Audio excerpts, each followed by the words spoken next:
radio for the masses. Headline edition, July 8, 1947.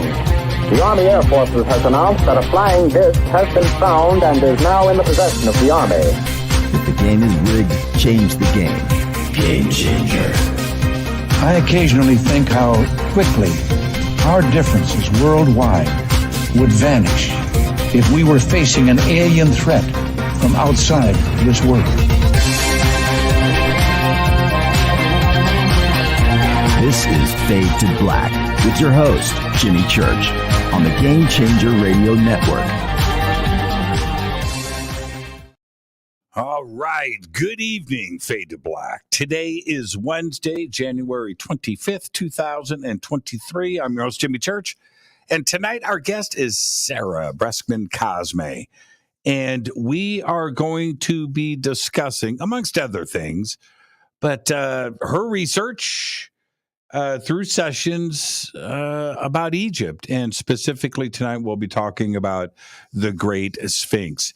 She is the author of a couple of great books that I have. One, A Hypnotist Journey to Atlantis. The last time Sarah was on the show, we talked about that. And her newest book, A Hypnotist Journey to the Secrets of the Sphinx.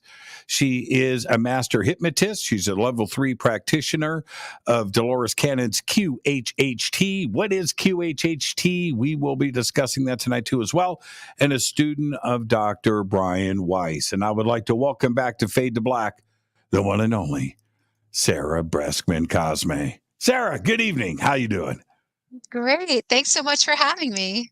And it's good to have you back. And you're coming to us, I'll let everybody know, from the East Coast, sunny, beautiful, warm Florida. It's freezing cold out here in the Mojave Desert. But you're living well out there. How was the holidays? Oh, it's just beautiful here. The holidays were fantastic. It's just a beautiful temperature these days. Nice 70 degrees, a warm breeze. You can see the ocean, the smell of the ocean, the salt air. It's fantastic. The opposite of our world out here. And as you probably heard, we had a cyclone that hit California. And so we've been pummeled with rain and snow over the last month, just unrelenting. And combine that with, cold temperatures. It's just been a really strange winter out here. And I've been out here for 40 years and I've never seen it quite like this. But I don't know if you know this. Today, in my news segment earlier, I did the latest news report out of Florida, and it didn't start with a Florida man, by the way, about the fish called the snakehead. Are you familiar with snakehead fish? I've seen lizardfish. Okay. Not snakehead fish. The snakehead is a fish that it's from Asia, right? And in Florida, a few people started getting rid of them out of their aquariums, they're guessing, and started throwing them in the water, in ponds and what have you, flushing them down toilets. Snakeheads are invasive. They eat everything, but check this out. They breathe air. They walk on land. Right? No. Like this carnivorous, crazy fish, right? And so Great. right. And that was in the year 2000. And just over the weekend, they found 400 snakefish on the Gulf Coast.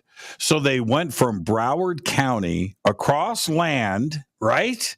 Eating everything 155 miles away. And they've showed up in this pond in Manatee County, Florida. You guys are getting ready.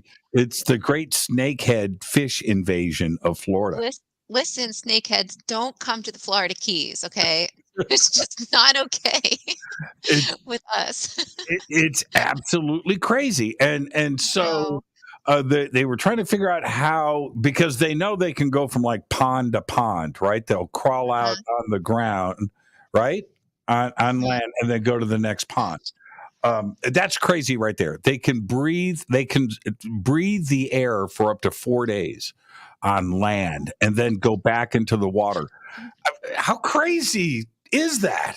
It's just like, Man, there's all kinds of weird animals, fish. Sometimes people see like um, crazy land snakes, alligators. It just, that is crazy yeah, that they that like is can crazy. breathe air and they're a fish. It's like an amphibious car, that goes on land and in the water. It's just that's not fair. Yeah. And so they're trying to figure out, and they thought, well, they probably hitched a ride on a couple of trucks, a couple of cars, worked their way up, and then just headed west, right? What would you do if you saw a snakehead fish on your car? Yeah, and they're nasty looking too. They're not fun looking fish. But anyway, that's the latest news out of Florida. It's the great 2023 snakehead invasion coming to a town near you. I was just in Florida. I was in Miami for New Year's Eve. I flew out and Boca Raton, and I was with Billy Carson, and his house is on a lake, a lake thing. And I'm out in his backyard. I go, man, ever see alligators? He's like, every day. I was like, what? I took a couple steps back. Like, now? Yeah. We got gators. Yeah, trippy, huh? Don't let your Wow. pets out in the backyard in Florida. So I want to back up if I can. And when I think of you, I think about that dinner that we had together where we were introduced for the first time, and we were sitting together down at the end of the table, and you and I were able to just sit and talk for the first. You didn't know, we didn't know each other. We just met, and our conversation was really, really cool. And I remember turning to you going, I got to get you on Fade to Black. And that was always, first impressions are key. But I always think about that dinner and how you came across and how you impacted me. That was really, really cool. And we got you on the show, but now we've got you back. So welcome. Thanks so much. I love coming on this show. Do you remember? Okay, forget. I was going to say, do you remember my reaction to some of your things? I was like, "What? Say what? Say that again." And A lot of people have those reactions because I don't know what other people research. I have no idea. I just only get my information from my own sources, from the clients that I take under hypnosis. So sometimes it bumps up against other people's research, but I don't know if people know these things or if they don't. So I guess it would be surprising. it was for me, before we get into QHHT, because we have to start there for sure. But when you start to compile this information from your sessions, do you turn around and jump down rabbit holes because you may not understand what is being said? Well, because I don't have a background in any of this stuff. I never sought out to research UFOs or aliens or Atlantis or the Sphinx or anything like that. A lot of this information is just as new to me as it is to my clients because I really try my best to only use clients who don't know this information consciously. That gets harder and harder actually, because I have to find people that aren't really aware of this information. And sometimes I do find myself thinking about these things and going into these rabbit holes, but I always ask a ton of questions from that. And then that way I can learn so much about our universe and, the secrets of the universe and what we're doing here, and everything like that. But it's sort of needed in a sense, it's needed to keep me asking questions, I think, these rabbit holes. Yeah, for sure. And one of the things, especially when we're dealing with hypnosis, that one of the criticisms that, and you're very aware of this, but one of the criticisms is if you have a hypnotist that is really familiar with the subject, then they have the ability to ask leading questions and also feed information and guide what is going on. And that's Of always, course. you know, Yeah. and those hypnotists will go, no, I don't do that, you know, and that's I never do that. Well, okay, that's fine. But in your situation, you don't have a foundation. So there isn't a way for you, right? You're going Right. into this in a field of discovery, just like everybody else for the first time. Well, I make it a point of not asking leading questions. If, in fact, that's one of the principles of Dolores Cannon's method, actually. So, quantum healing hypnosis technique, invented by Dolores Cannon, is actually a method where you just simply regress the client, bring them to the very deepest level of trance, and then access their higher consciousness. And then you ask questions that they themselves brought for themselves. But when I'm researching, say I'm researching a book, I still don't ask any leading questions. I allow the higher consciousness to come through my clients and kind of lead me in the right direction. And then I'll ask questions based off of the information. But I don't write these books, so I don't know what the next book will be written about or what information they're going to share with me. It's really interesting because in that way I can really find out all this information, because if I was biased and I already knew all this stuff, then I don't think I would really receive the kind of information that I do. It's like it comes through in waves in order to get this information out. Can anybody, I'm speaking about myself. Can anybody get regress? Can anybody go deep? That's really easy. I mean, especially this method. Basically, if you can fall asleep, you can be regressed because it's just that in between state. It's the same exact state as when you wake up in the morning and you can still remember your dream. In that state, that's a deep theta state. So when you can still remember your dream in the morning, that's exactly what it feels like. It feels like you're fully awake, but you have access to so much information. In fact, the information is everywhere. It's all around us. And all you're doing is quieting your mind a little bit. You know how sometimes investigators will have like a hypnotist regress the person that saw a crime, and they'll be able to be regressed and see the crime exactly how it went. Sometimes they can get license plates. Well, it's essentially like that. I'm regressing people, but I'm taking them past their lifetime, past that, and going back to, wherever it is that they're supposed to go. So you can use this as a tool. All hypnosis is deep focus concentration. Now, I've got a boundary, right? And that's one of them. Uh-huh. I will never do a session, right? I don't like not feeling like I'm in control. And then also having somebody so freely accessing what is inside of my head that I might not even be aware of. And I just want to leave that box closed. Right. So subconsciously, am I already putting up a fight to having a session if I've got all of these, mental blocks up on why I don't want to do it and why I haven't done it in the past? Well, Or, you yeah, know what I I mean? I mean, just don't think it's possible with me, is what I'm saying. if you don't think it's possible, then it wouldn't be. You have free will, and so nobody can hypnotize you against your free will. So no one can force you into that state if you don't want to willingly go into it. But it doesn't feel like you lose control at all. In fact, it just feels like you're very relaxed and a part of your mind is open to receiving this information. Basically, all you're doing is quieting your mind a little bit. And when you do that, your mind opens up. It's such an amazing tool, and So, anybody can do it. do you, do you, I'm not cracking a joke, right? I'm being very serious. But do you go, do you whip out a watch? Okay, here we go. You know, No. you don't do that. You will. You know how do you make it happen?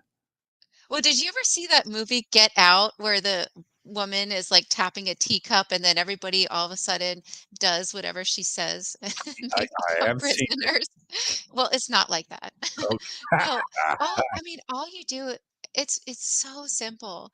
All you're doing is you're allowing the person to quiet their mind. They're relaxing their body very deeply, and then their mind becomes relaxed. And then you basically start to get the person to into that state, and then you're able to access different parts of their mind that you're not really aware of that you have, in your waking state, in your full waking state. But when you get a person into this state, you can find out anything. I Yeah, mean, see, that's what I'm anything. saying. That's what I'm saying. I don't want to give up because Sarah, I know what you're going to do. You're going to go, okay, so Jimmy, do you have a secret stash of Hostess Twinkies in your How closet did that you nobody know knows? I was gonna and a secret stash of snakefish. Yeah, exactly. I don't want to give that up. I don't want to give that up. That's the part that kind of freaks me out. You would have to have a level of trust between uh that professional and yourself that may be beyond brother and sister, right?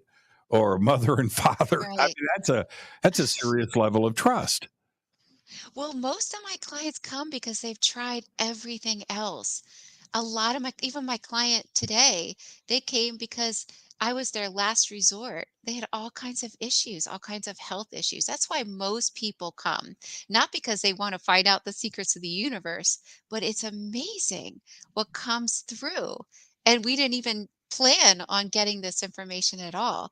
In fact, that's what happened with my first client, the one that healed herself of the pseudotumor cerebri. I remember that. I remember that. Well, okay, so then in your first book, which was on Atlantis, and that was a couple of years ago now. Yeah. So what happened between? Because it sounds to me like what this is what you're suggesting. So I just help me understand Okay. that the great Sphinx and the Sphinx stuff, that is in the new book, um, that evolved organically. That just bubbled to Yes. the surface. I I wish I could take credit for these books. Everybody's always saying, "Oh, I love your book. I love your book. It helped me so much." I didn't write them. This information comes from the higher consciousness. It's like they have an agenda. They know exactly what kind of information they want to put out and to who. And the people that need this information are attracted to the book. So, yeah, I started out this book, this Sphinx book, with my same client, Jen. And I regressed her and just allowed, her higher consciousness to take us where we needed to go for the second book. And she went back to this lifetime in the 1970s where she was working with a hypnotist before, which is really funny. And this hypnotist, instead of doing my method, she was using a candle where Jen was supposed to focus into the candle and different images were coming to her. So I thought, the higher consciousness would want to start this book out with something that happened after Atlantis. It honestly was my thinking. They'll probably want to start after Atlantis was destroyed. It just made sense to me. No, they wanted to take us to the Sphinx. And then all of a sudden, Jen started seeing it being built. This was in her memories that she had already seen when she was in the 1970s. She saw it being built, and it was really interesting because the beings that were building it had light bodies. They weren't in physical bodies. And the reason was because they didn't want to come down on Earth with physical bodies, they would be stuck here. And it was before the seeding of the population of Earth. The Sphinx was one of the very first structures to be built. And it was built on this very special rock. She noticed that this rock was like almost like an asteroid that came from a different place out of the universe. And it embedded itself onto the Earth. And it could harness time and harness energy. So these she described it as 7 light beings, and she could see these angular beams of light chiseling away at this rock. The easiest part was building the Sphinx facade. The underground tunnels took a very long time because they were very intricate and they were square. They weren't round cylindrical. They were square. And they went from very wide boxy tunnels to narrow tunnels all the way down. And they went miles and miles deep under the Sphinx. And she saw this in these memories that she was getting. And I really still had no idea that this book would be about the Sphinx until other clients started coming in and sharing their memories all of a sudden of the Sphinx or something related to it or extraterrestrial lifetimes. Because what's fascinating in my line of work is that people don't just people don't just go back to a past life on Earth. Some people remember being an extraterrestrial, which really makes you wonder who are extraterrestrials if people remember being an extraterrestrial. So it's really fascinating how all the different sessions just cultivate and come together and create this book. Can we go back to Jen for a second? Well, we're going to be going back to Jen all night today. But what kind of dating was she talking about? Oh, this was before civilizations. Yeah, so if it's before us, it's kind of a hard thing to define. It was before Atlantis. Well, okay. Again, we don't know those specific dates. If we Right. were, It's really hard because time is so fluid. Time doesn't really exist. So it can be one time and that could be changed. well, oh yeah, certainly, for sure, for sure. Um, when you see the Sphinx, see, um, uh, I had a few different takes on the Sphinx. And then, before Robert Schoch comes along with John Anthony West, and they tip the whole world of history on its side by saying that the Sphinx, isn't 5,000 years old, that it's, at least 10,000 years old and maybe even older. And that freaked out a lot of people. And no question about it. But here's where Schoch had it right. When you're there and you see the Sphinx for yourself and you look around, it's old, but it's not old like we're told. You can Right. tell. You can tell. You can look. You can tell that it's really friggin' old. I mean, like old. And Yeah. it just doesn't fit what history is saying. What we've been taught. And that's why I Right. was trying to get a date out of Jen. Anything specific. Right. I mean, she really could not say a date because I guess it's a little bit complicated, but time can be changed. So it could be one time, you could say, like, the beginning of this civilization this time around on Earth. And how do you really give that a date? Because the Sphinx has been here since the beginning and will be here till the end of this evolution. It It, has a personality and it can't be tampered with, whereas the pyramids were tampered with, but you can't, even though they changed the face of the Sphinx, you can't disable this special technology and what the Sphinx really is. yeah, for sure, for sure. The the problem that I have, and then we're going to swing this back to Jen again, of course, is that period of Egypt 5,000 years ago, if we follow the dogma, that is taught in schools, right? And that is in history books. So if we go to 5,000 years ago and what we Homo sapiens were supposed to be capable of 5,000 years ago, it was the Stone Age, tribal, a very loose organization was starting at different communities around the world, but nothing, right? We were Stone Age people. And how does that walk onto the plateau of Giza and carve this giant Sphinx out of one piece of stone. Where does this They knowledge didn't. come from? Yeah. Where does this knowledge come? It just doesn't fit. And you can't have it both ways. Either we were digging for seeds in the dirt, right? Or we were not.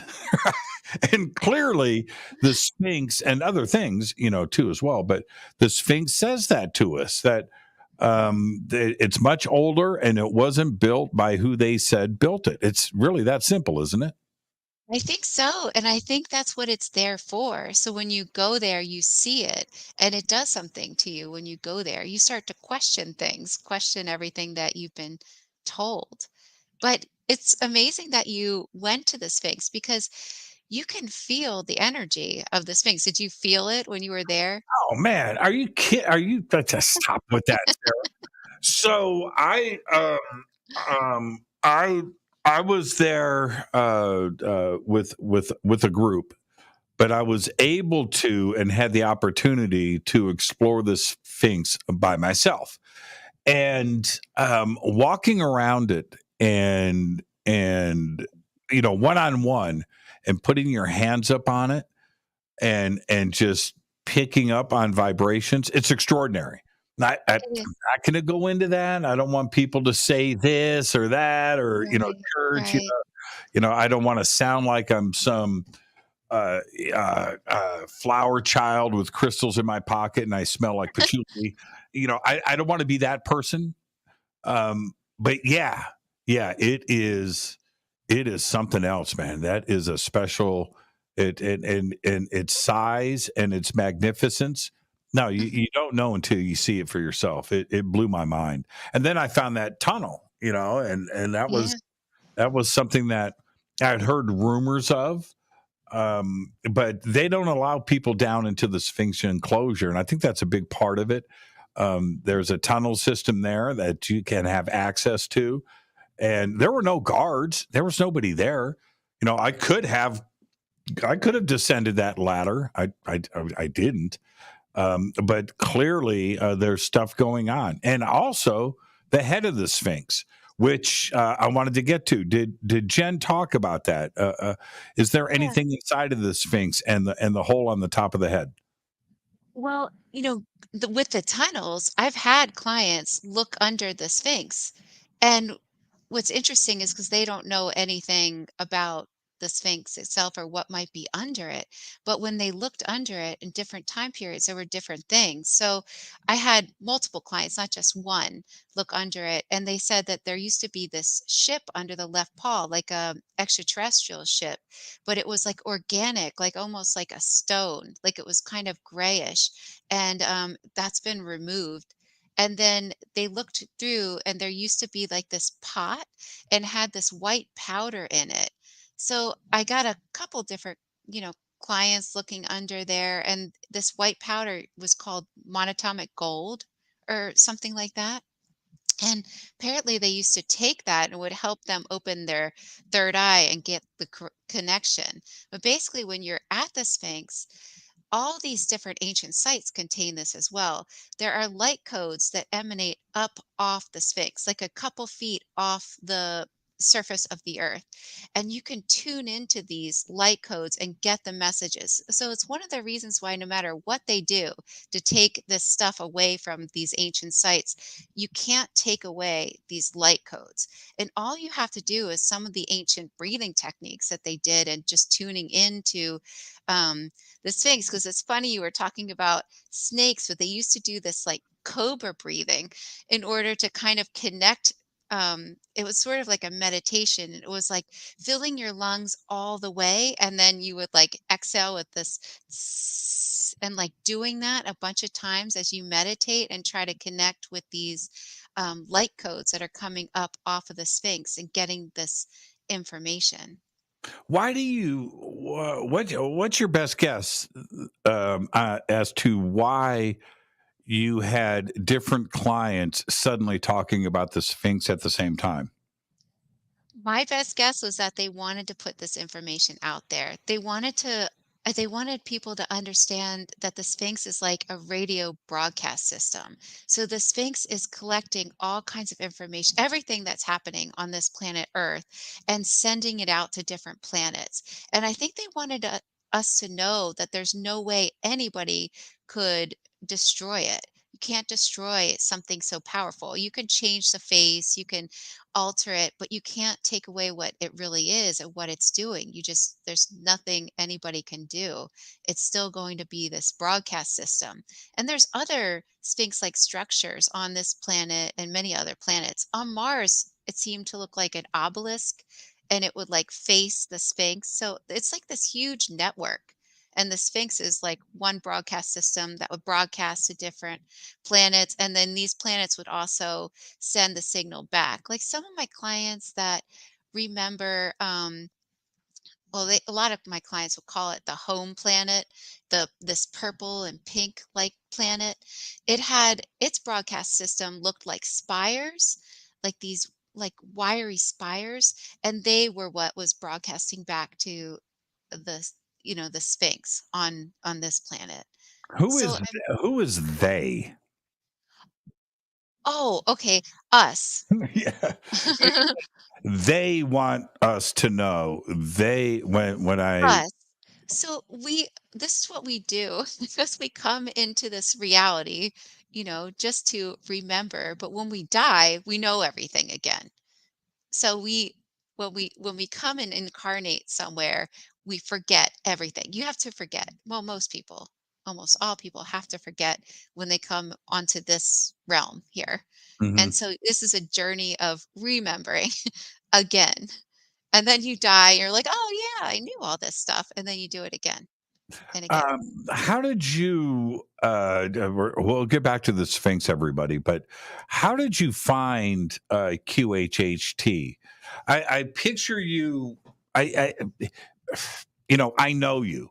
So imagining you before QHHT, I don't think that this was a part of your life, right? No, not at all. No, I was not spiritual whatsoever at all. I wanted to be a psychologist. So, Oh. I didn't even know that different healing modalities existed. I didn't find QHHT until much later in life.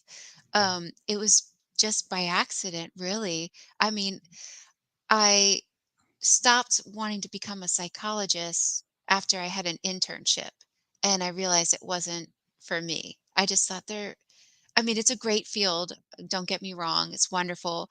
It just, for me, wasn't a good fit. I felt like there must be something better that I could do to help people with issues, and I've always just been somebody who wanted to help people. I mean, all my life, I think I just popped out like that. I just have always wanted to help as many people as I could.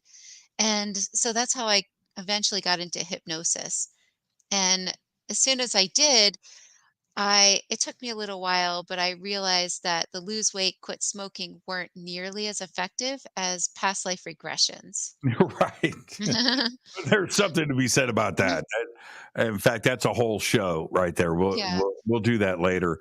But QHHT for somebody that is going to school for to be a psychologist, you I'm going to say pragmatic. I'm going to use that word, right? Where you're not you don't have an expanding questioning mind. You are Right. learning on this narrow path.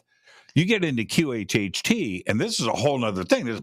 Right, this is like science fiction, unbelievable stuff. How do you make that change? How do you make that transition?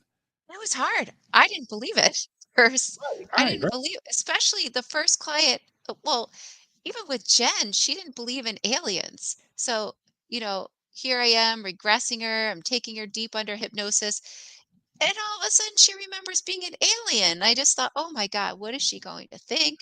And she's describing this jumpsuit and her home planet and how they're running out of resources. And she's commander of the ship and it uses propulsion energy. It's like it sucks up energy into these fans and all the different ways of powering the ship. It was really simple technology. And she didn't even believe in aliens. So it was difficult for me. I had to slowly ease myself into accepting it. Just collect the information, but it took me a while to fully accept it. Now I have a much different outlook on everything. Well, and so check this out. You and I are going to be doing a bunch of things this year together. We're going to be at Conscious Life Expo here. You check this out. In less than 2 weeks, we're going to be together at the Conscious Life Expo, and then right after that, we're doing the secrets, Hidden secrets. Yeah. the hidden secrets cruise together, where now you are amongst, right, Conscious Life Expo. We're talking about 10, 15, 20,000 people that get together with this mindset. And for you didn't even know that this stuff was going on, right? No, And I not, didn't even I honestly didn't even know if aliens existed when I started. what do they? Oh man, yeah, right. No, I'm so with you on this. I've seen things, and I've been looking into UFOs my whole life. It's a whole nother thing, though, when you walk in to this community and you're able to talk to so many different people and understand that you're not alone. It's pretty cool. It is. I love the Conscious Life Expo. I love just being amongst so many like-minded people. You can just speak the same language. You don't have to worry about somebody going, "Oh, come on." I know. That's It's not like, yeah, you can be like, how's your emotional body? Any contact experiences recently? last night here at the hotel. Let me tell you what happened. Yeah. You know, I Yeah. um I don't have it's out there. I've got this crystal skull. And I'm at the Conscious Life Expo where I was gifted this skull. And so that night I get the skull, and in my hotel room, I turn around, and beautiful, right? Brazilian crystal skull. And I put him on the nightstand. Okay. And no, I'm sorry. He's on the bed. And I take this Dr. Pepper and in a bottle, and I put it on the nightstand, and I'm eating, and boom, boom, boom. The Dr. Pepper bottle literally falls off the nightstand. And I pick it up off the floor, and I put it back on the nightstand. Meanwhile, the crystal skull's sitting in the middle of the bed. And I put it in the middle of the nightstand. Continue eating my chicken wings. Boom, boom, boom. I'm like, what? I turn, it's gone. It fell again onto the floor. Oh. I took the crystal skull. I said, dude, no, I'm not doing this tonight. And I put them away. I wake up in the morning. The Dr. Pepper was on the floor again the third time. So the next Wow. day at Conscious Life Expo, I'm on stage and I tell the story. And I thought everybody was going to laugh and go, "Oh, come on!" You know what the reaction was? Yeah, okay, yeah. Yeah. So, I love it. what church did you discover something? But that's just normal, and that's what I love. Yeah, that's what I love about the Conscious Life Expo and hanging out with our friends. Too. Me too. I love it. Where everybody's like, "Oh yeah, I've had those weird crystal experiences too." Oh, it's wonderful. It's Yeah, funny. in my hotel room. So back to the Sphinx. If we aren't, why isn't okay? If we aren't the ones that built the Sphinx, right, and other things in Egypt, and we are going back millennia, right? We're going back Uh-huh. 10,000, 50,000 years, 200,000 years into deep history. Why is it that the Egyptians themselves haven't documented that? Because they have amnesia too. They still don't know how the stuff was built, but the other parts of this is not documented. Why do you think that is? It's a big effort to keep it hidden. I think maybe it was documented and maybe that's hidden. I mean, there's so many different documents that no one's allowed to get hold of. But do you mean like how come they didn't document building the Sphinx Or how or the come they pyramids? didn't document just like finding it? We're walking in the sand and we stumbled across this. We don't even have that. It's You a know what I mean? really that's such a yeah, that's a really good question. I mean, it's almost like I mean, I understand why, but it's almost like not fair just for these things to be hidden from us. But then again, it makes it really interesting when you do find these things out. So I can understand the element of surprise that's kind of fun when you're in an incarnation, you know? Yeah, yeah, yeah. And the other part, I mean, the Sphinx, which is so if it was so important to the Egyptians, then how did they allow it to get buried? Right? Because they rediscovered it themselves, right? It was just a head Right. sticking out of the sand. Right, right, right. Yeah, and if it was so important, how did they allow that to happen over time? It just doesn't make any sense. Or was it Right. always like that? Right. Those are really good questions. Maybe I'll ask those. Well, these are the things that we need to find out. I think that Sarah, when you're doing your research, the stuff that you're collecting is just as valid and as important as anything else that we can also put on the table because clearly nobody has the right answers. Right. Yeah, I think it's important for, whoever is researching to share it with whoever they can, as many people as they can, so that we can all collectively get this information back. It's just bringing it back to the people. How many of your clients talked about tunnels? All my clients with the Sphinx that were Mhm. looking deep into it, they all talked about the tunnels, and they seemed to go wide, like they were wide and boxy, to narrow, and that was supposed to be symbolic of going from the widening of the mind back to a center point of focus. Because apparently initiates were able to go under the Sphinx and also into the pyramids and things like that. So there were different like little um, initiations that many of these people that were trying to learn certain things would do. Like they would go into the pyramids and they would use the pyramids back when the pyramids used to have crystals and gold and a different, top to keep it like active. The energy would come from the Orion's belt stargate and it would come and it would totally re-energize whatever person was laying in the pyramid, especially in the king's chamber when they would go into the sarcophagus. The point was to totally be in darkness and to have no light, and then they would be able to see things with their mind and receive information only because of the crystals and the way it was set up with the energy. The tunnels that you describe, were they going sideways to different locations in Egypt, or were they going down? There were some that were going down, there were some that were going sideways, and I was told from a couple clients deep under hypnosis, or some that even lead into the halls of Amenti, which are like under Cairo.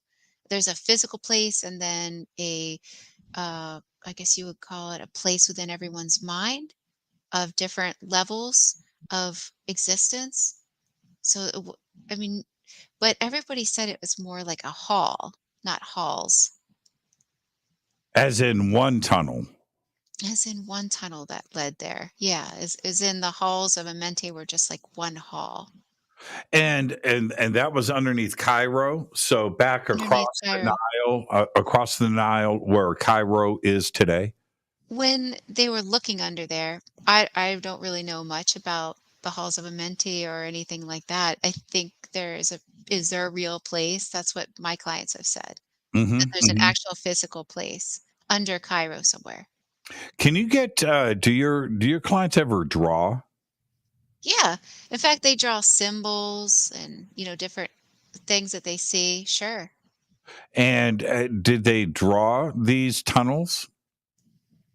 I never asked them to.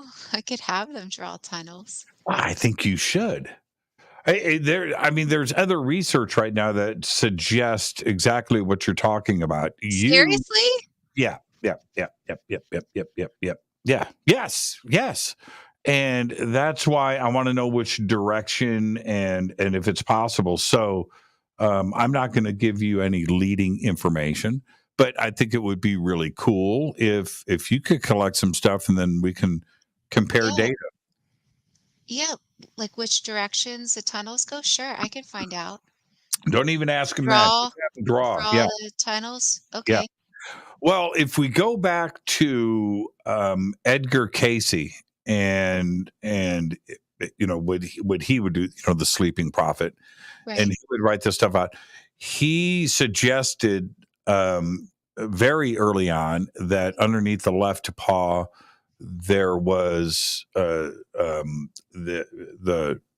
Hall of Records, right? A collection of information, possibly from Alexandria. The secrets of Mhm. everything that were stashed underneath the paw. And for decades, archaeologists and Egyptologists said that there's nothing there. There's nothing underneath the Sphinx. There's nothing to see.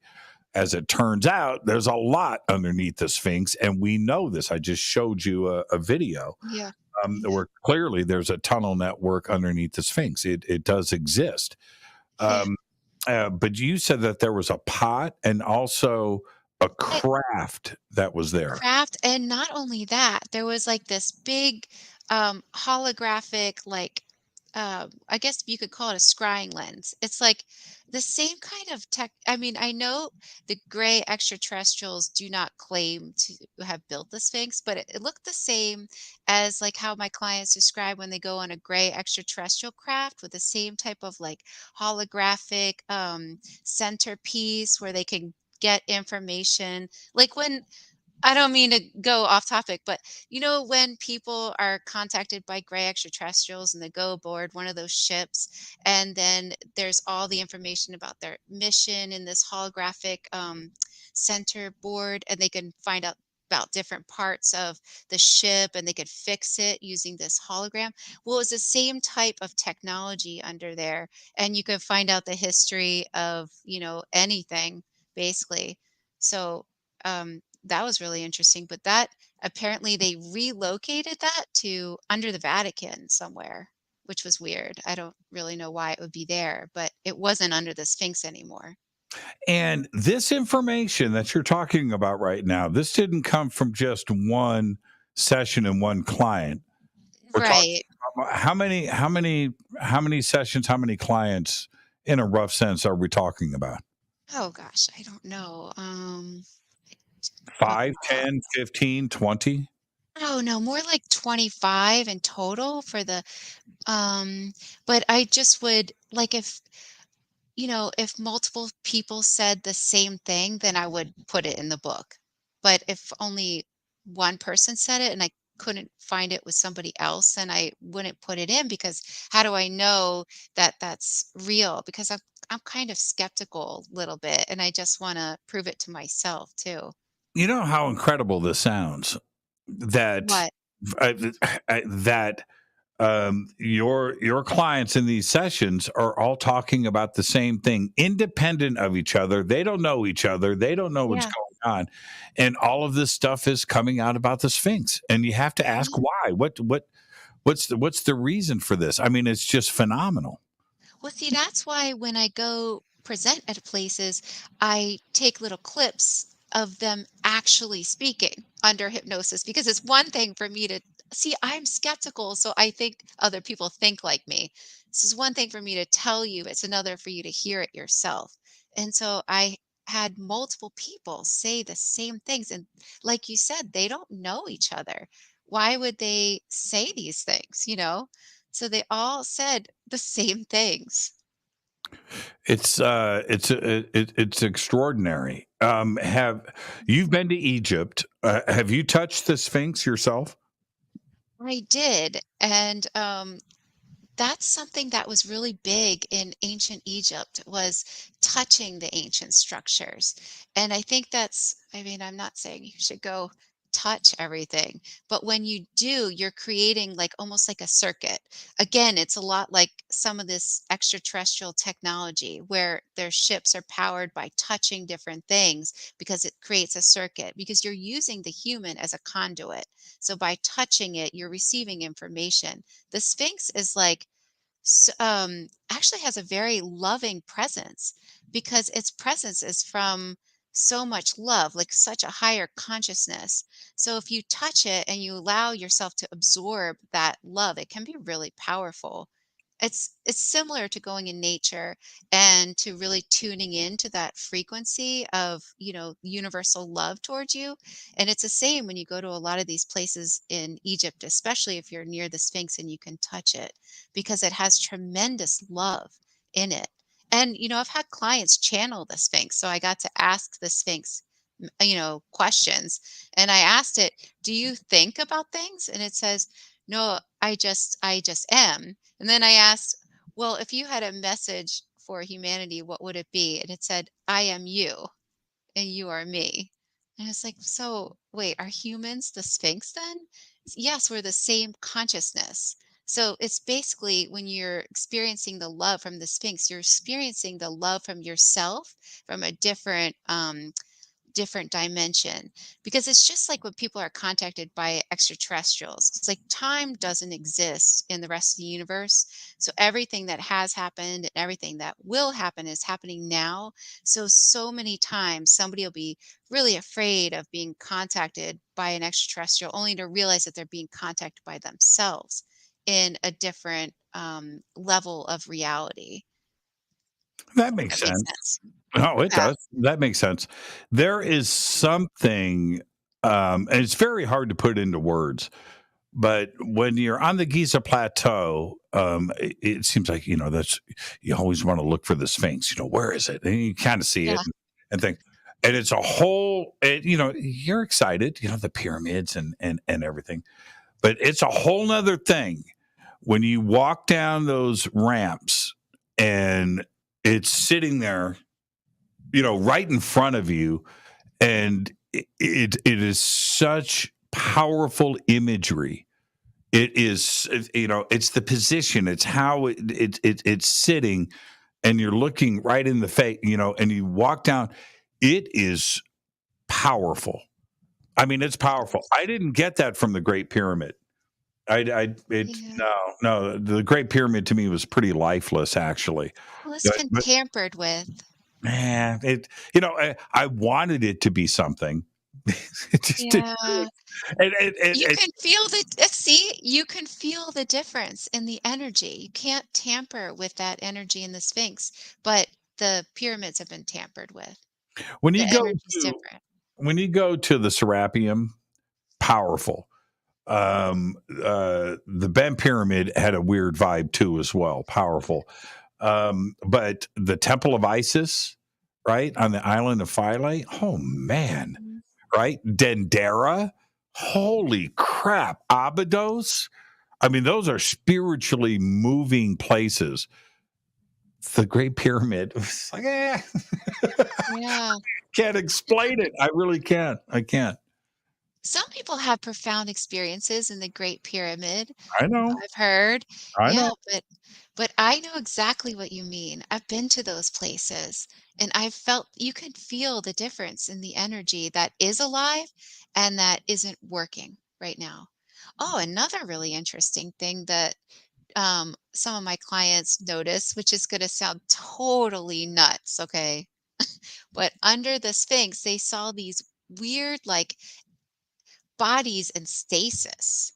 They described it as being like on a sideways angle, and they were like giants, like giant bodies, like humanoid, but not human under the Sphinx. And they weren't like alive and moving around. They were just these bodies that, like, I guess beings would come in to these bodies and use these bodies back in the day. But it didn't look like anybody had used these bodies in a long time. I They know, it sounds really weird. Like, to me, I'm like, "What is this?" So the bodies are just there, right? Yeah, like giant, like not giants, but like very tall. humanoid looking. And Beings. they were waiting to be occupied. Yes. Isn't that weird? Not really. It's pretty cool though. No, I don't find that in my world, Sarah. Nah, that ain't weird. No, that ain't weird. But it's really cool. What a cool thought. The you know what the problem is that Egypt. I want to say this in the kindest way because the Egyptian people are beautiful. I just love Yeah, them. They're they just are. amazing. But the tourism industry is what keeps Egypt alive, right? It's all about tourism, all of it, everywhere you go. And that can't go away, right? So if we alter, this machine that is there, that is running, they're scared of that, right? And so they don't allow for the explorations that you're talking about, that I talk about, or Robert Schoch or others, with something underneath the Great Pyramid, or something underneath the Sphinx, or something, a tunnel system between Giza and Saqqara, right? They don't want to talk about that. The halls of Amenti, they don't want that. They want it to be kept the way it is, and therefore new discoveries like what could actually be underneath the Giza plateau. No, and they know stuff is there. They know. But it doesn't matter what people keep from us anymore. You can find it out when you're deep under hypnosis or meditating or or remote viewing or things like that. Do you remember in Indiana Jones? And you remember when he falls into the pit of snakes, right? Into that big. Yeah. That's what's going to happen on the Giza Plateau. You're going to have a couple of tourists walking around, and poof, they're going to fall, and they're going to look around, and it's going to be this ginormous thing that's going to be discovered, and it's going to happen out of their control. I'm telling you, I really feel it. I'm sure someone's going to find stuff, obviously. I mean, it's bound to happen. Yeah, it's bound to happen. Let's take our break right here. Sarah, you stay right there. This is Fade to Black. Oh, I did it. Hang on, everybody. I've got to do this, and then I've got to click over here because I just didn't do things the way I normally do. There you go. This is Fade to Black. We'll be right back. This is Jimmy Church of Fade to Black. Please visit all of our sponsors. We're taking a quick break here. All of the links are below. We'll be right back. Check out Billy Carson's Forbidden Knowledge. ForbiddenKnowledge.com or ForbiddenKnowledge.tv, where you can get access to over 6,000 videos, movies, TV series, exclusive documentaries like the Black Knight Satellite. You can do it all for just $7.77 per month or $77 per year after the 3-day trial, which is also totally free to check out. It's all simple to do. Billy Carson is the best. It's simple. ForbiddenKnowledge.com or ForbiddenKnowledge.tv. That's the number 4BK. I will be hosting and emceeing the Conscious Life Expo this February 10th through the 13th at the LAX Hilton right here in Los Angeles, California. 200 speakers, including Linda Moulton Howe, Bashar, Deborah King, George Norrie, Daniel Sheehan, Scott Walter Johnstone, and David Wolf. Over 200 vendors, special events. This is the biggest event of its kind on planet Earth. You've got to come and hang out with all of us. Tickets and info at ConsciousLifeExpo.com. The links are below. On Saturday, April 1st, that's right, April Fool's Day, 2023, I will be hosting the Parapod Festival at the Hyatt Regency right here in Valencia, California. It's a live one-day podcast awards. It's a film festival. It's a full-on media event. We're going to have sky watching. There's going to be a Lifetime Achievement Award presented to Linda Moulton Howe. Right now, you can submit your podcast, your film, your TV series, any of your paranormal media for consideration. You can do all of that on the links below. For info and tickets, go to parapodfilmfest.com. That's parapodfilmfest.com. April 7th through the 14th, 2023, I'll be hosting and presenting on the Hidden Secrets Seminar at Sea Cruise. From Los Angeles to the Mexican Riviera on the Navigator of the Seas. That's right, up top, a giant water slide. You've got to check out the Navigator of the Seas. It's amazing. We've got Scott Walter, Adam Apollo, Nick Pope, Brad Olson, Vivian Chauvet, Jason Shirka, Robert Grant, Ruben Langdon, and another 12 amazing speakers and presenters. It's all simple to do. Just visit divinetravels.com/Hidden Secrets 2023. You know you want to go on a cruise with me. River Moon Coffee, makers of the Fade to Black blend. Truly the best coffee on planet Earth. Just visit rivermoonwellness.com or their Amazon store. It's all simple to do. You can check out the Fade to Black blend, the Game Changer blend, or any of their Black Moon Wellness products. It's the only coffee I drink. It is the best, and it's Doc. Again, rivermoonwellness.com.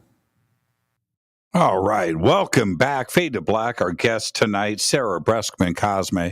We are talking about her new book, which is about sessions through QHHT with her clients that have been doing multiple reveals about the Great Sphinx.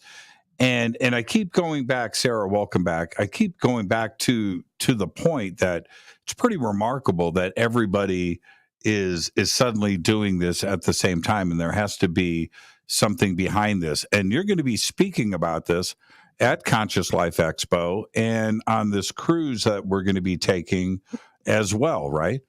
Yes, I'm so excited because, like I said, I'm going to show clips of my clients deep under hypnosis sharing similar things about the secrets of the Sphinx. And I think it's so profound when you get to hear it from these people themselves. How do you get approval for that? Oh, I have to ask. But I don't show their faces. Oh, okay. Yeah, fair. I've No, I have to ask. People don't mind as long as you can't tell it's them.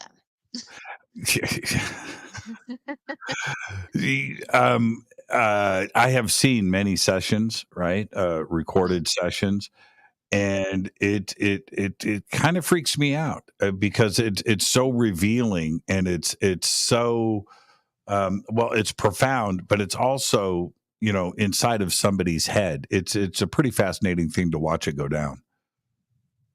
Well, I mean, these people, that are sharing it don't mind because I think they understand the big picture after having their session. So I think they're like me, they want to help people really become aware of this information. I mean, it's so fascinating. How would anybody else get this information if they don't do the work I do or someone like you, Jimmy, Like how Right. would they know? So I love, being able to share this information if I can help people with it. This question came in at the very beginning of the show. I wanted to get back to it. Church, that's how they talk to me, by the way. I'm just church. Church. Can you ask Sarah about what her thoughts are about Egyptians being aliens? Well, everyone's an alien. Everyone is an alien. Everybody really is. We're all, hybridized from whatever many different races are incarnated through human bodies through us on the planet right now. I don't know anything specific about just one group, just all, being aliens. Do you mean like they are um, an actual alien disguised as a human? I haven't gotten that information, but I've never asked that. Ken Priest says, Jimmy, please buy Sarah a drink at CLE. She's dropping the big knowledge tonight. Yeah, thank you. Uh, the problem is Sarah doesn't drink. I don't drink. It's been 12 years. I I found out I was tried. allergic when I broke out into handcuffs, and that was it. You remember that night when I bought tequila shots for everybody, and I Yeah, could I don't drink. I tried, man. I know. You still remember that? You noticed I didn't drink? Wow, that's Well, funny. man, I did my best to talk you into it, and it didn't happen. The rest of the table gave, Oh, they yeah, all tapped out and gave in, yeah. but you stood your ground. But Ken, I appreciate I'll have that. soda water. Yeah, I'll get her. I'll get her a Shirley Temple. Or, Oh my gosh. Thank you. and but here's the thing. At the new museum there, not the Grand Museum, but the Museum of the Egyptian Civilization. That's the title of it, right? Mhm. Um, the craziest thing on the first floor, the second floor down in the basement, that's where they have all the pharaohs, the mummies, the family. Pretty extraordinary, very solemn, very spiritual thing. But upstairs, it's a museum, and they have, I don't know how tall it is, but it's got to be 10 feet or taller, of Akhenaten.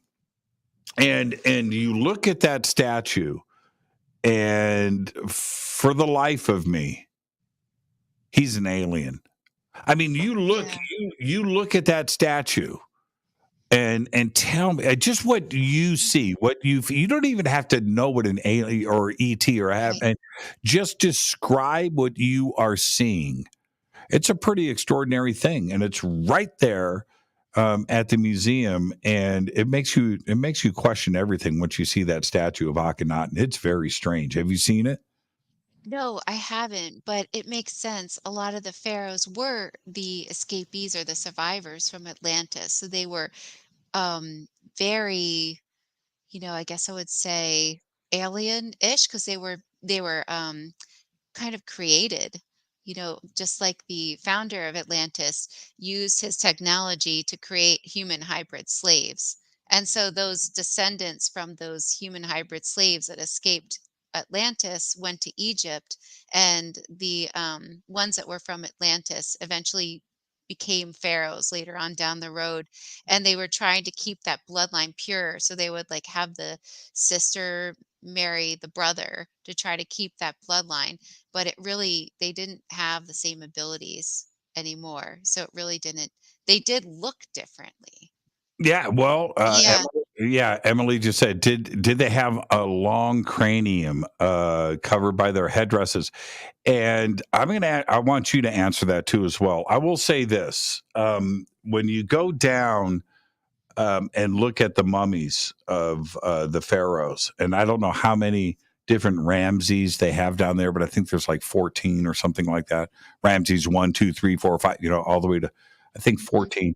But anyway, so all of the pharaohs and the queens, right? They're there. That's exactly what I was doing. I was going up because you're right there. I mean, Yeah. right, and I'm going right up to the side of the skull and just looking.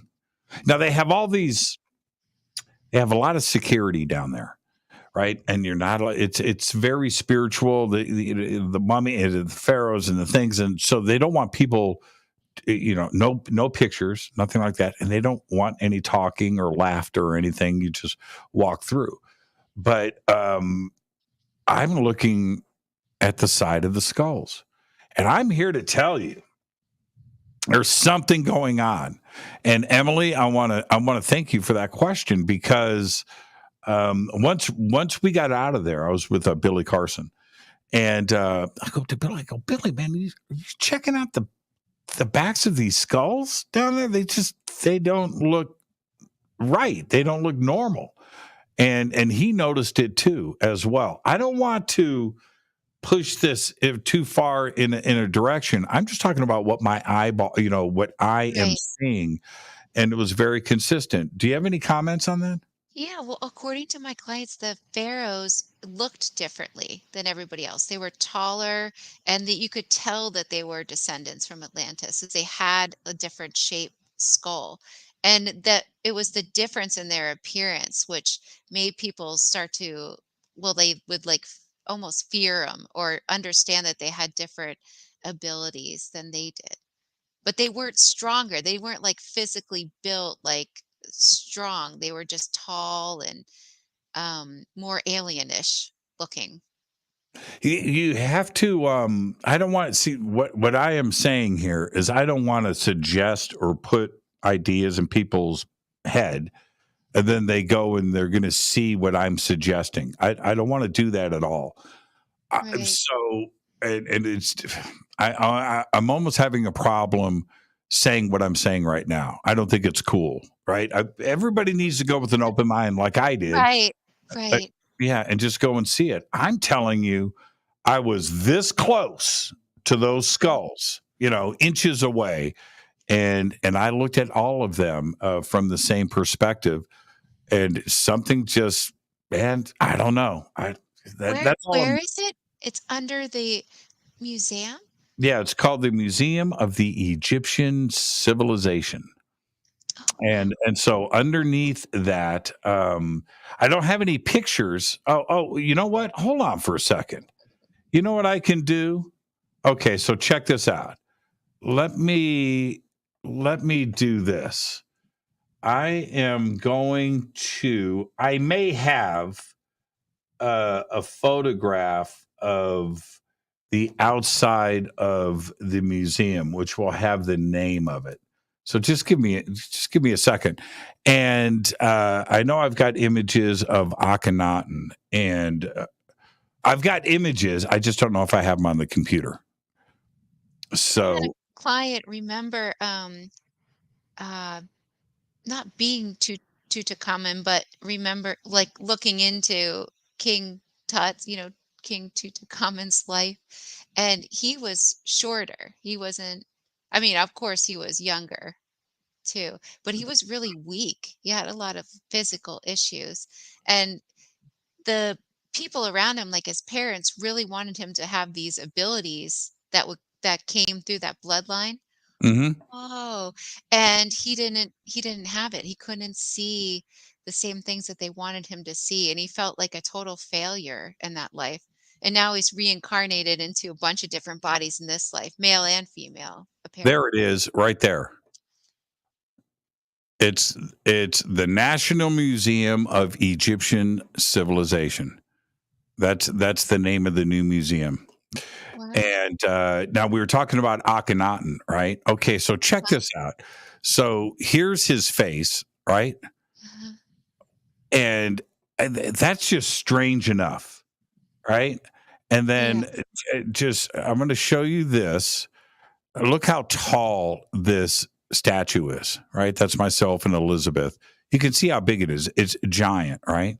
But Wow. here's the thing that blew my mind is the hips, right? And the belly. This is supposed to be a dude, right? Uh-huh. And now look at the two hands here and look at his boobs. So I'm standing there and I'm looking. Now just check this out. I'm just going to show this to you. I want your impression. So see how his arms are, right? Yeah. Okay. See that boob? Yeah. This hand right here, he's pulling his bra down with the other hand, and that is what's there. Look, a Wow. nipple. Look at that. Now, what do you make of that? Wow. What do Yeah, you make?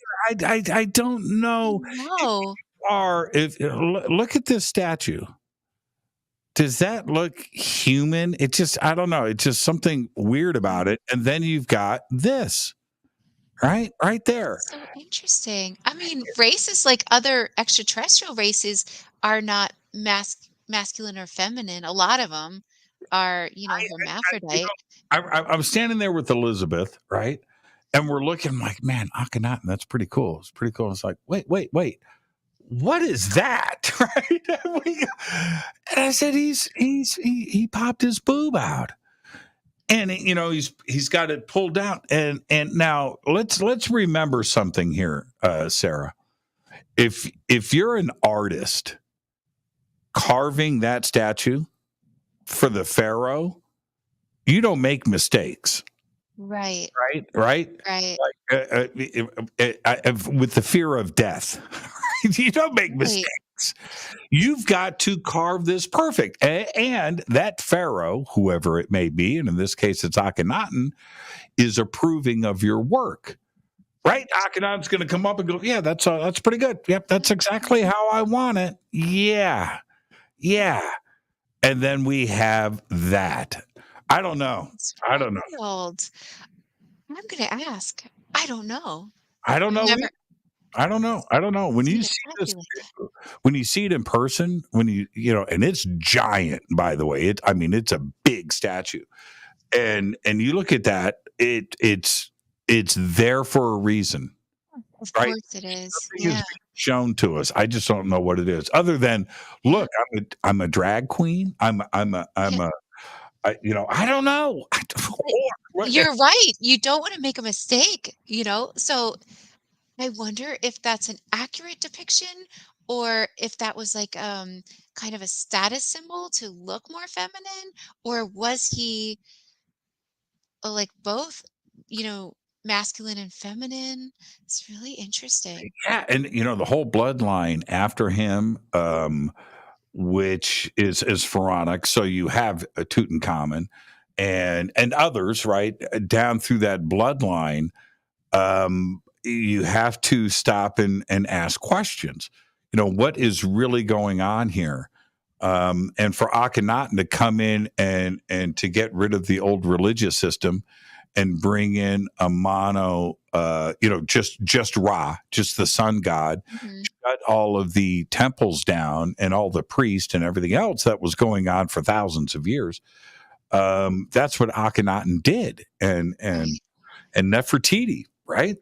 right. It's a crazy story, and then we have that statue, and he was also represented this way, this feminine aspect with the long skull, right, the long cranium extension, on temple walls.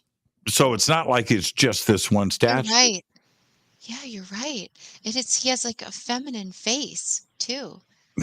Somebody, That's so hold on for a second. What is this? That's definitely his body. Oh, I thought it said booby. It said, Wow. yeah. It Hold on, really makes you wonder. booberty. Maybe. I don't know. And somebody else says androgynous. Yeah. I don't know. Yeah, I I don't don't know. know. It's just a strange thing. Let me see if I have. Hang on for a second. I might have. No, I don't have it here. I have it somewhere else. I don't have it in this folder. I've got a sideways shot too as well. That is, I mean, it's pronounced. That's all. Oh my gosh. I really want to know why. I mean, I just guess, I guess that it would maybe, what if it was because he was totally balanced, like in his masculine and feminine? Um, Well, when you go back, if who this is knows? all that you saw, right, and you didn't I know would think anything, it was a woman. you would think it was a woman. Yeah, 100%. I mean, maybe it was. I don't, right? Man, I don't know. But that I'm not alone in my thought on this. I mean, you are going to look at this and think of one thing, Yeah, right? That's a statue of a woman, but yeah. it's not. It's Akhenaten, the pharaoh. Just crazy. Really crazy. I know that's There, yeah. and the where did you get any information about where this craft was taken to? If it's not there anymore, Oh, no, I could not find it because I had them search for it, couldn't find it. and any idea where it came from? Yeah, it was an extraterrestrial craft. It was No, like, I mean from what star system? oh, um, it, I know it was connected to Toth, but I don't know what star system. Really? Yeah, but I don't know because Uh, every let, time, let's stay right there for a second. When did Toth come up, and so how? Okay, so Jen was originally the first person that said, "Oh, there's this being named Three." She just called it Three. There's this being named Three that knows a lot of information about the Sphinx, but it's like an extraterrestrial presence. Then another client said, "Oh, there's this being named Three. It's Toth." And I'm like, "Oh." And then towards the end, I had a client that in his session said, when I asked who I was speaking with, said, "I am Three." It gave me all this information about the Sphinx. Tr- uh, Toth, I don't know how you say it, but has another name. But anyway, Trismegistus. yes, I didn't know any of this, either did Jen.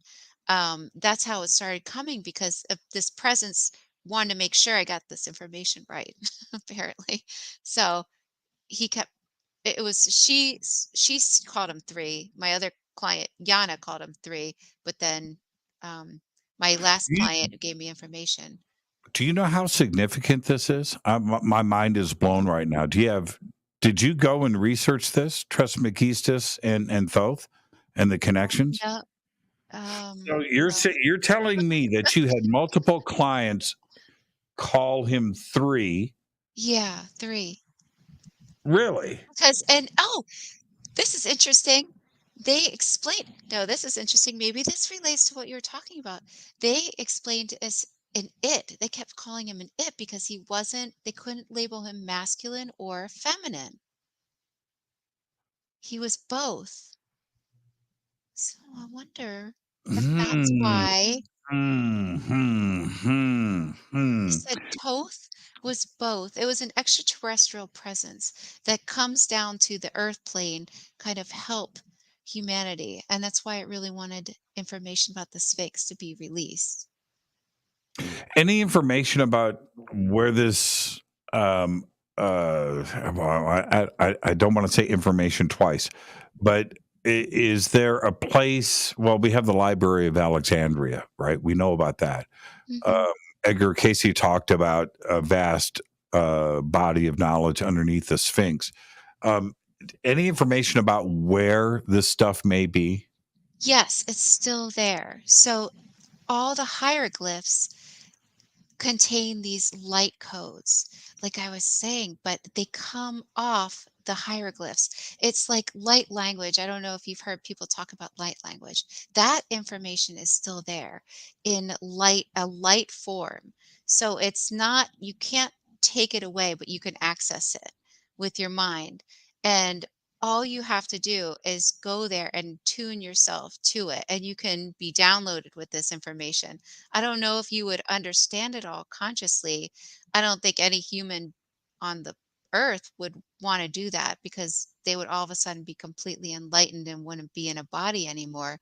But you can get bits and pieces of it, whatever you're ready for. How many hours do you have recorded from these sessions?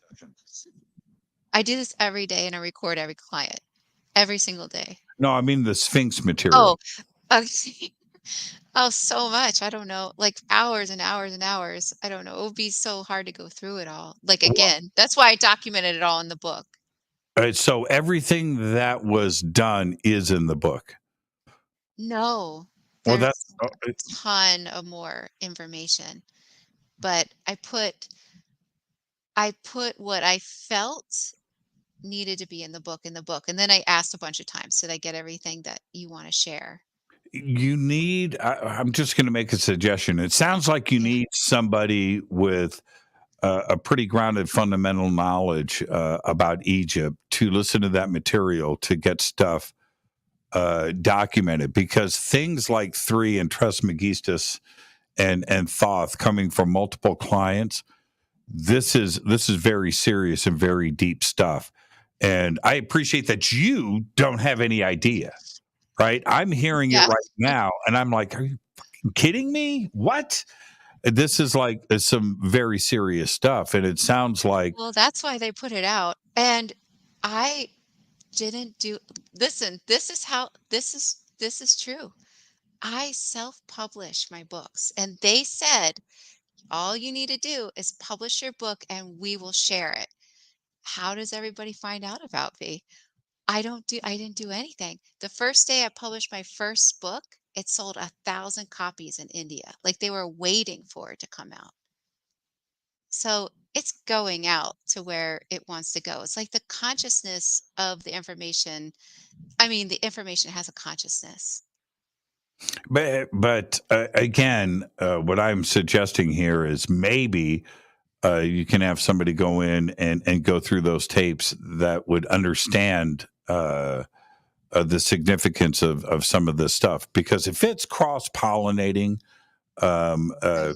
from session to session and the same materials coming through, that's what I would suggest. You can do your Yeah. thing, but there's people out there that will pick up on those little subtle things that are dropped there, like three and Trismegistus and Thoth.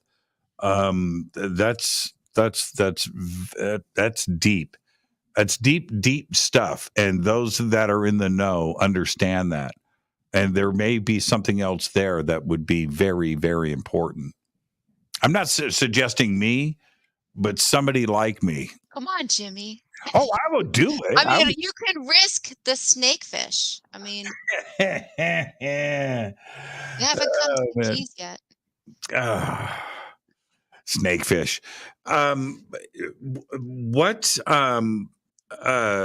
You know what I would think would be great is to get one of my really good subjects, bring them deep under hypnosis, and then you ask them questions. We could do that on the air, I don't know. but we could do it off of the air. Probably off the air. I have to ask them, obviously. Could we actually do this?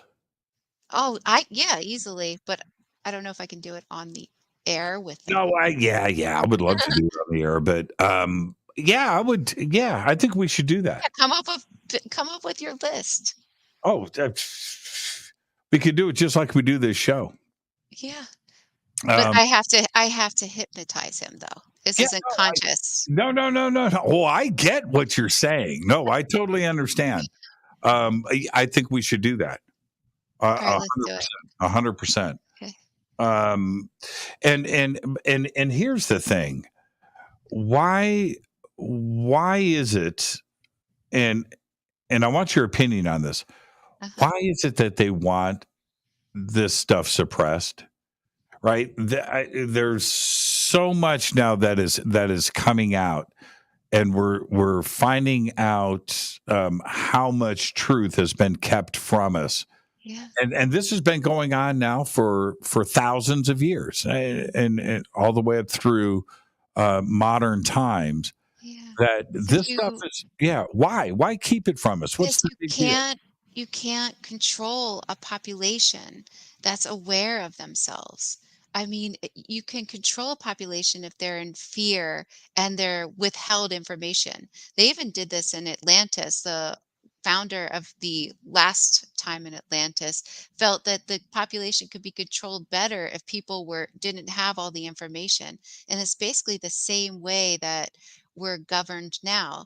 So when people find out the truth about themselves, they realize they have all the power because all these extraterrestrial races, like really high up, like Arcturians and Pleiadians and things like that, say that the truth of reality is that you're actually source and you come here to remember that you're source. But if you really knew that you were God, if you really had that belief and you knew it and you could understand how to change your reality around yourself because of this belief being so deep. I mean, that's all it is your belief and your programming. If your programming and belief wasn't there and you had this very deep sense that you were God, you would never be controlled by anything. No one could make you do anything and you wouldn't have any more fear anymore because that's who we are. We're really all part of this ancient group. We've all been part of it. Nobody's not part of it. We're all part of this ancient group of beings. And we've been going from planet to planet and evolving and doing all these experiences. That makes a lot of sense. That if you remove the fear, you lose control. Yeah, but then again, you also have to understand if you incarnate in a physical body on this 3D earth, It's not like this on other planets. You have to have the duality. So there's good and bad. Nothing is ever fully good or bad. It all feeds into one. That's why like the gray extraterrestrials, especially, or sometimes different races have the symbol of a circle with a dot in the middle, or like the ship will have like a ring of light and then the dot in the middle.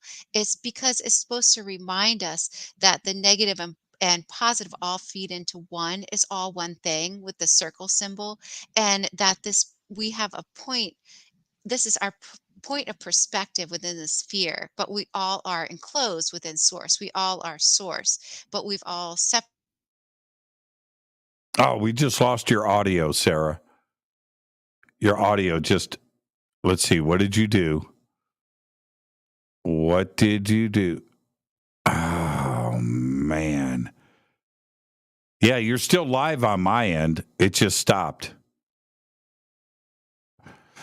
Our guest today, Sarah Breskman Cosme. We're talking about her new book, which is a compilation of sessions done with the QHHT system, Dolores Cannon, about the secrets of the Sphinx that have been revealed over the last couple of years. And no, we still don't have you, Sarah. We still don't have you. And I will continue to stretch this out. I will continue to stretch this out. That was strange. This is the man. You say, I don't freak out anymore, Sarah. I just don't freak out. It's okay. Stuff like this happens. And there you go. Well, we'll give it another minute and then we can say good night. Do you sign? Do you sign language? Oh, I don't think she can hear. Oh, no, you don't sign. You don't sign. But you can hear me, right? You can hear me? No, I don't think so. Okay. Well, looks like we've lost Sarah. Sarah, can you hear me? You can't, or you can? You can hear me? No. So let me say this. I can't wait to see you in 2 weeks at the Conscious Life Expo. And Sarah's website is right here, not only on our social media, but on our website. It is the holistic hypnotist.com, and you can go and reach out to Sarah there. And while she is trying to get this done, I just don't think it's going to be fixed. And so, Sarah, just wave goodbye. I'll see you in a couple of weeks at the Conscious Life Expo. And then we're going to be doing the Hidden Secrets at Sea cruise together, too, as well. The links for everything are in the description box below. And you can certainly follow Sarah's schedule and reach out to her over at theholistichypnotist.com. And yeah, now she dropped out altogether. I didn't do that. That was it. It just did what it is going to do. This is Fade to Black. I'm your host, Jimmy Church. And let's see. Tomorrow is Ask Me Anything. There you go. That's what we're doing tomorrow night. I want to thank Sarah Breskman Cosme for coming in tonight. We did everything that we could, but sometimes the universe or the man himself is going to step in and say, you guys can't say anything else. That's it. Enough secrets tonight. Fade to Black is produced by Hilton J. Palm, Renee, Dennis, and Kevin. Webmaster is Drew the Geek. Music, Doug Aldrich. Intro, Spaceboy, spaceboymusic.com. Fade to Black is produced by KJCR for the Game Changer Network, and this broadcast is owned and copyrighted 2023 by Fade to Black and the Game Changer Network, Inc. It cannot be rebroadcast, copied, or used anywhere in the known universe without written permission from Fade to Black and the Game Changer Network. I'm your host, Jimmy Church. Until tomorrow night with our AMA, I want everybody to be safe. Go back, Lee Tappy. Wow.